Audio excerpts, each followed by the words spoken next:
और इसी बीच जो एक बड़ी खबर आ रही है वो आपको बता दें, गृह मंत्रालय के आदेश पर एनआईए ने पहलगाम आतंकी हमले की जांच शुरू कर दी है। एनआईए की टीमों ने सबूतों की तलाश तेज कर दी है। एक आईजी, एक डीआईजी और एक एसपी की देखरेख में टीमें उन चश्मदीदों से पूछताछ कर रही है जिन्होंने भयानक हमले को घटते देखा था। फॉरेंसिक और अन्य विशेषज्ञों की मदद से टीम पूरे इलाके की गहन जांच कर रही है ताकि आतंकी साजिश का पर्दाफाश करने के लिए सबूत जुटाए जा सके। तो हमले के दौरान मौजूद लोगों से पूछताछ शुरू हो चुकी है। घटनास्थल से सबूत जुटा रही है एनआईए की टीम। पहलगाम हमले की एनआईए जांच शुरू हो चुकी है। चश्मदीदों से लगातार पूछताछ हो रही है। एनआईए की टीम पूछताछ कर रही है। पूरे इलाके की गहनता से जांच भी कर रही है एनआईए की टीम। और ये काफ़ी महत्वपूर्ण हो जाता है। आप समझिए कि एनआईए को जब ये जिम्मेदारी दी गई है, मतलब आप समझिए कि एक एक चीज़ जो है वो अब सामने आएगी और एक एक डिटेलिंग होगी। लगातार अब चश्मदीदों से भी पूछताछ होगी कि आखिरकार उस दिन हुआ क्या था, उस दिन कौन कौन से लोग थे जो वहां पर थे, किस तरह से उन्होंने बातचीत की, कितने लोगों को निशाना बनाया, क्या सवाल उन्होंने किए, किस तरह से जवाब देने के बाद उन्होंने रिएक्ट किया, किस तरह से लोग वहां से भागे।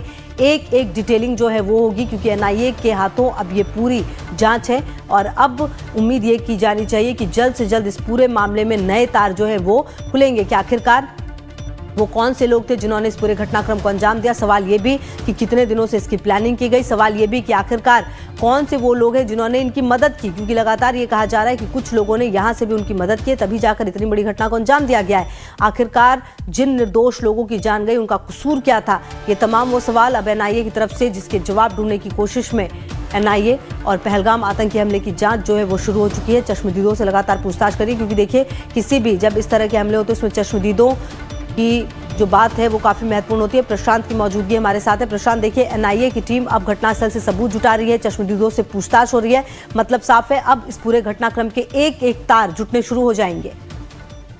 बिल्कुल, देखिए तार तो जुटने बुधवार से ही शुरू हो गए हैं, जो कि अनाधिकृत रूप से ही सही, लेकिन जांच एजेंसियों में एनआईए भी शामिल था। और बुधवार से ही जैसे ही घटना हुई थी उसके बाद से गृह मंत्री मौके पे पहलगाम में उस घाटी पे पहुंचे थे और उसके बाद से ही माना जा रहा था कि जो जांच है वो एनआईए को दिया जाएगा। और चूंकि बड़ी घटना जब भी होती है तो 2008 के बाद से अक्सर इस तरह से होता है कि एनआईए को जांच सौंप दी जाती है।